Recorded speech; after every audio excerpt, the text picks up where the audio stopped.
on the weekend I went to St. Andrews College for the coaches site live seminar thing. I don't know what they call it. Coaches site live. Um, so BioSteel's now they sponsor all their events, which is cool. And I got this cool hat that I'm sporting. Coaches site, and honestly it was great. I only got to stay for half the day, but I'm looking forward to going to the next one. I was actually planning to go to the last one. They do a 3-day one at University of Michigan every year, and it crossed over when I had to do my Hockey Canada thing the same weekend. So I got thinking about that. It was super cool. St. Andrews campus is crazy. Like, it's so sick. They're like a legit boarding school, grades 5 to 12, I think. And I think it's all boys. I think they just opened up I don't know. I think it is. But I think they just opened up a separate or something kind of separate campus that girls go to. But it's all boys. And it's like a university campus, man. It feels like you're going on to not quite like they have Harvard, a football soccer field, like legit, very crazy. nice. Is it turf? Yeah, turf. Well, I don't know if it's outside though. Yeah, it's outside. I don't know if the football field is turf, but I was saying to Dan and I were there hanging out for the morning, and we're walking by, and I'm like, man, this is the stuff that makes programs elite is that little stuff, like the little detail. So we're walking through the campus, and grass is cut, no weeds, all the signage is like very well done, super clean feeling, and where your money's going, man. Like it's all that little stuff that makes it feel like a high level university campus style program. Yeah. That's what nice it looks rink like. Too. Nice rink, old style kind of barn, the 1/2 seating on the one side opposite the benches. So it was very impressive. Like that's the first time I've been to St. Andrews. Very impressive campus. It was and really then the cool. School itself is attached to the rink, sort of thing? It's like a full campus. So okay. It's like they have classroom buildings. They have sport facility buildings. They have so there's multiple different areas. And I didn't go through the whole thing either. It was just like in the area that they had the talks that I was in. So that was one of the buildings that had some classrooms attached to it. And then the rink was a separate building. I didn't go through the rink fully, so I don't know if there was other areas of the building that I'm not aware of. But not to get away from the reason you're talking about is a coach's site, but that program does really well. And like they get NHL picks, they place a lot of kids out of that school. So they're doing something right. I didn't hear about it until about 6-7 years ago. Never heard of it. Well, I think I'm saying because we're kind of new to the academy and private schools, right? So I never really heard of it. So that before. School was founded in 1899. Yeah, so it's same as St. Mike's. Or something it's been around like forever. Like, it's like so, amazing. But you never really hear about it. So they've had. I never did. When I was saying we were walking, like they've had 100 years to figure out how to get their processes right. 125, Incredible. So yeah, it's crazy. So very, very well done. Super impressive. And the cool thing was all the branding matched. So like coach's site, red, BioSteel red, St. Andrews red. It was like, so all the branding was even lined up. It looked sweet. So yeah, BioSteel had their trailer there, and then the coach's site had all their stuff there, and then St. Andrews had all their stuff there. But what I liked about it, in my head, I guess I was contrasting it a little bit with, not just contrasting it, comparing and contrasting with Hockey Canada weekend that I went to in Toronto. And I'm thinking a lot about the people that they have speak, what the presentations are about, and how to get the most out of those types of weekends.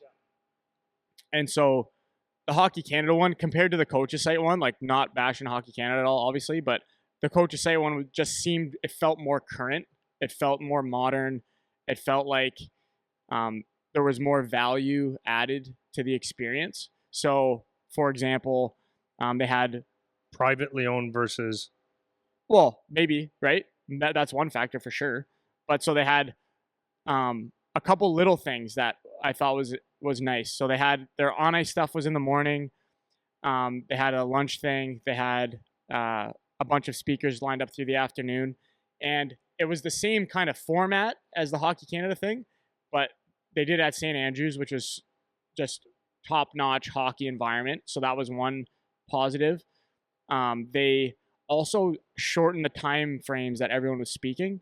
So it was like everyone was kind of like 45 minutes, half hour to 45 minutes. On the ice, it was 30 minutes each coach. So it wasn't drawn out. There was a lot of change, a lot of movement, a lot of people involved that you got to hear a lot of different speakers. It was a lot jammed into one day. And I only got to see half of it, so I can't even speak to the second part of it. But then they keep everything, they catalog it, they put it on their platform. Everyone's really into sharing their resources and all that stuff. And it was just very impressive. The people that were speaking are also very current, top of the line hockey people. So it was like they had people doing like cognitive stuff. They had people talking about like current coaches at University of Maine was one of them. Guys from Vegas Golden Knights, one of them. Toronto's GM was there. And so just a lot of people that are right now doing it today. And that kind of got me thinking about modern coaching styles and what the value is that new coaches could look to bring kind of in that realm. So what I was honestly for me, what I was doing was I was picturing, okay, if I was to give a talk at this, what would I talk about? That's kind of what I was saying to myself while I'm watching it.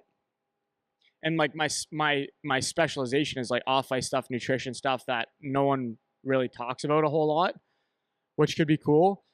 But I was also thinking about why certain forms of communication work versus not. So, and everyone has seen this. If you ever go to a seminar weekend or whatever, and they have multiple people speaking or whatever, some people are great. Some people are not so great. Some people are meh. Some people you check out. Some people are really engaging. And I was kind of thinking about how to make it current for the players who are trying to listen to you. So if I'm in a room with adults listening to an adult speak and I'm not even engaged and this person's a coach, then how are they translating that message down to whatever it is, 20-year-olds, 18-year-olds, 15-year-olds, 12-year-olds, and these are the people that are in the crowd watching, right? And I don't find there's a lot of emphasis on that. Like even that. Yeah, even there. And like I didn't see the second half, so maybe that was in there somewhere and I missed it, to be fair. But this was just what I was thinking about, kind of reflecting back on that and the Hockey Canada, because I did those two now and like recently, the HP1 and then this coaches site seminar thing. Yeah, I think that, like, from my experience of what I've seen from I'm not going to name another one, but that one, it seems like it's getting old to me. There's one that I'm thinking about. I think a lot of the times, like, you can bring in really good guests, which is good, but if you're like coaching Pee Wee or Adam, and you've got, let's just say a current NHL coach, let's say Bruce Cassidy comes in to talk about his power play or something structured like that, it's a hit and miss with a lot of people, right? Yeah. Because it's not applicable. Right. So I think a lot of the times in the seminars, it's like, if it would be really good if it's specific, if you know the level that you're coaching, and you go to seminars that are to the level that you're coaching. Now, like, communication, all that kind of stuff is different. But when you're talking the X's and O's and expectations and stuff of players, I think a lot of times you can go to one of these things and it's like, oh wow, Bruce Cassidy is teaching, but it's like, does that actually help you? If you're doing teaching a high offensive in the offensive zone, high ice Chicago roll, that doesn't work for a 15 or 12-year-old kid, right? Or a coach won't even understand that. So right.